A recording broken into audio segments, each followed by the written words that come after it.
10 reasons. I know people out there sometimes look at other people and say, how did she get married? How did he get such a good woman? I know they always say that when they see me with my wife. Me with my husband. So we have been talking about Abigail because she's one of the most powerful women in the Bible. She has to deal with a man who's a narcissist, and she has to deal with a man who's a king, but he doesn't recognize himself as a king and is out here at times. Let's talk about these characteristics, these top 10. All right, first quality she had was decisive. She was brave. She was wise. She was a diplomat. She was pure. And she was insightful. She was honest. And she was very humble. And she was patient. And she believed in the power of God. So we're going to talk about being decisive. Now, I know sometimes when people hear it, they'll be saying, ain't no man wants you to be decisive. They want to be in charge. But that's something that we hear. No, we want a woman who is decisive, because that means she knows who she is. She knows her position. She's not scared to be who God made her to be. She's not worried. If you don't have a woman who is decisive, then you know she can't have your back because she can't make a decision. Men who are decisive. I recognize is that because you talk about things on a regular basis, that's one of the things that helps you be decisive. And you think things through. And not only that, you've prayed and you've asked God about some things, you've heard from him, so you feel free to move forward on a decision. My husband and I working together, we discuss how we would handle a certain thing. If we reach an impasse where we can't decide, I always defer back to him to be final decision maker. And I defer to the word of God. The next one, she is brave. Yeah. Now, let me just tell y'all a little bit about this story. First of all, in this 1 Samuel 25 is about a woman named Abigail who is married to a wealthy, rich, well-to-do man named Nabal. But the Bible describes him basically as a fool. If you read some of his characteristics, we call him narcissists today. I know some of y'all know some narcissistic fools. She was brave. She didn't run away. Abigail hung in there. Brave means, just like we were talking before, it means she's decisive. Brave means you know who you are. A man wants a woman who's brave enough to become an entrepreneur, brave enough to take care of herself, to be on her own. So a man wants a woman who is brave. One of the things that makes her brave is responsibility. Yes, men do want a woman who is brave. Not foolish, but brave. So now we're talking about why. Which man does not want a wise woman? Wise is an honest woman. A wise woman is not a manipulative woman. A wise woman seeks the Lord. Yes, a man wants a wise woman. Abigail she knew how to approach a husband who was foolish at times, and she also knew how to approach a king who was being hot-headed at the time. She knows when to pray and when to speak up, when to quiet and when to calm. Next one, diplomat. You know what? The thing that I liked about Abigail too is that she was diplomatic in that when she heard the danger that they were in, she didn't think about herself. She tried to seek the greater good and did come up with that for everybody. My husband and we're trying to figure things out, especially when it comes to dealing with people. I will ask him, how would you deal with that? What would yours be? Here's what I'm thinking. He give me his point of view. Abigail came up with that was for the greater good of everybody. A diplomat is someone who's not trying to start battles, become a diplomat in your house. So you may ask, why are they married to that person? Because they're diplomatic. And diplomatic, it's about us. So yes, be a diplomat. The next one is she pure. She was pure. When it comes in a relationship, I want someone who is transparent. Someone I don't have to try to read their mind. Talk to me. When a man sees someone that is genuine, honest, that's opening up to him where he can feel comfortable enough to open up to them, that is pure. She appealed to David without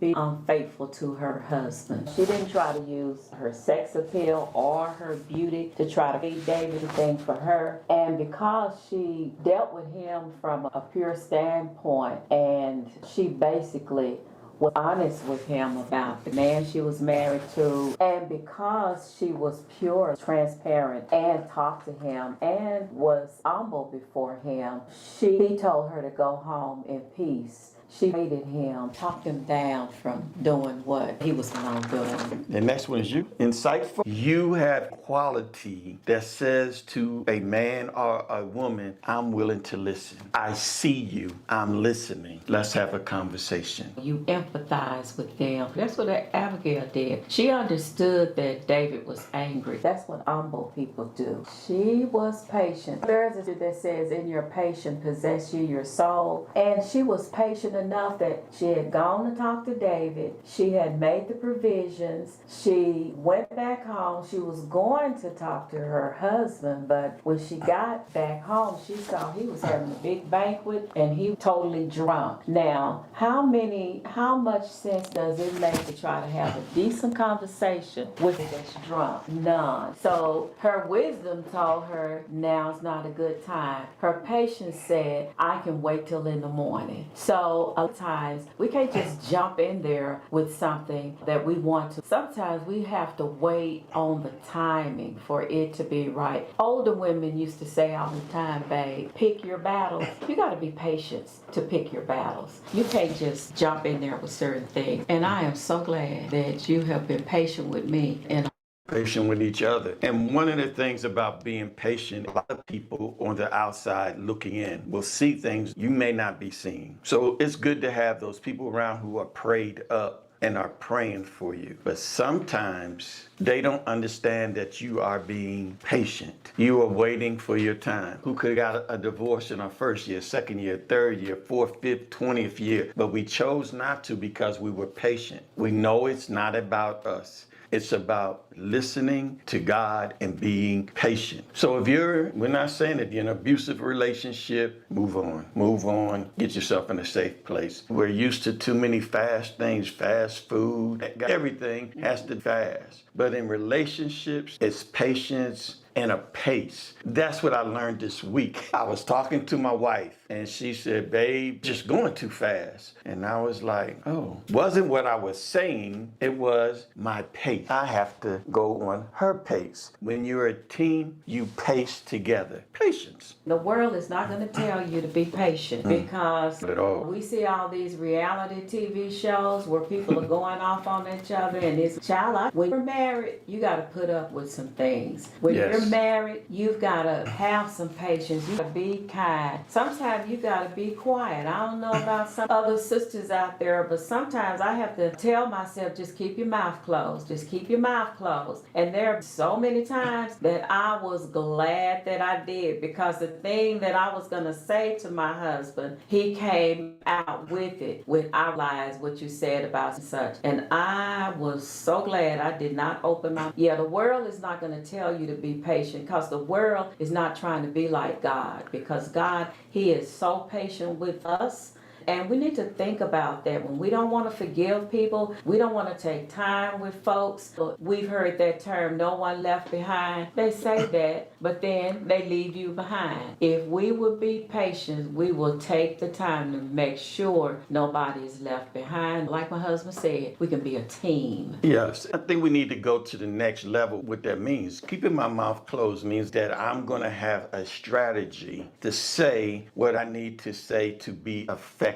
Just let me hold my peace so that I can figure out the right for us to move forward. So we're not telling you to be quiet. We're telling you to figure out a way to communicate effectively. You know what? This little song came in my head. Victory shall be mine. If I hold my peace, let the Lord fight my battles. Victory, victory shall be mine. And the last thing is that a man wants a woman who knows God, someone that we have to answer to, someone that we are accountable. It's not a single thing that you are going through in your life that's not in the Bible. Abigail dealt with fools, dealt with narcissists. She's no different than you. She was like, I'm married to a fool. It's not, she understood that doesn't change her character. That doesn't make her less than. She didn't look at herself and say, oh, I married this fool. She was deceived. It's not your fault. So she didn't stop being a queen. That's why she saved that household. She stopped being a queen. And one thing about Abigail is she did know and that's what I like about my relationship with my husband is we do have to remind each other of what the word says about situations. And she knew that the word told her that we should not take revenge for ourselves. And we've had situations go on and we've had to remind ourselves and family members, don't try to get revenge for yourself. Let the Lord do it, because if he does it, he'll do it and you won't have to do anything about it. So she chose to do that and let the Lord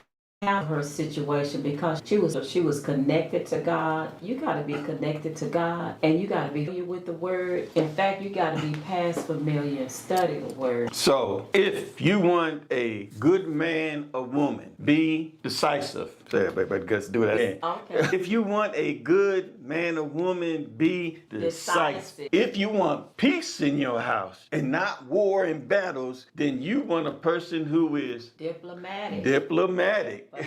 Work for the greater good. Yeah, it ain't about them, it's about us. Next, number 5. She or he needs to be pure. They don't mean trying to use all the sex appeal and being manipulative and all about what they look like, but who they really are inside. And being pure means they are willing to show you who they are. You want somebody that is insightful. I'm thinking, I'm reading the word, I'm insightful. So when a partner comes to you, we're on the same page because you're insightful. And they can put their finger on the real situation with a real. Honest is one of the hardest things that you can do, they say. But my point is, if I'm honest with you and I tell you who I am, what I expect, and I don't wait till I'm 6 months in, 3 months in, because my chances of getting hurt are less likely. Because if I'm honest with you and I tell you, look, first time that you don't do this or that, you won't see me. That is just being honest. Be honest. Be who you are. Don't hide because you think it's too soon. It may scare them away. Be honest up front. Be humble. Humble strength. A humble person is the strongest person in the room because they know who they are. I am. Absolutely. So, number 9. She was patient. You want a person in your life who is patient. And how do I know they're patient? They can go 30 days with being patient, but you gonna see who they are. You can tell if a person is patient. See how they go through channels. See if patient when it's time for you to get ready and you're going out to eat. Always snapping you up and always telling you what you need to tell somebody. And come on and rushing you and don't have time and leave you. And always trying to solve your problem. Being patient. I want a woman that is someone that knows God. Don't let somebody win by changing your character. Hey, peace and peace to everyone. We know there's a lot of y'all out there looking and not having, not liking, not putting any comments. Give us a little insight. Let us know if you like the way that we do the PowerPoints. Would you like to see more of our pretty faces? We really appreciate each and every one of y'all. And we love being married. I'm encouraging you to take these 10 and write down what they mean to you. God, each and every one of y'all. And we want you to have a great day on purpose. And what is our motto, sweetie boo? Let's communicate and talk. Have a great day on purpose.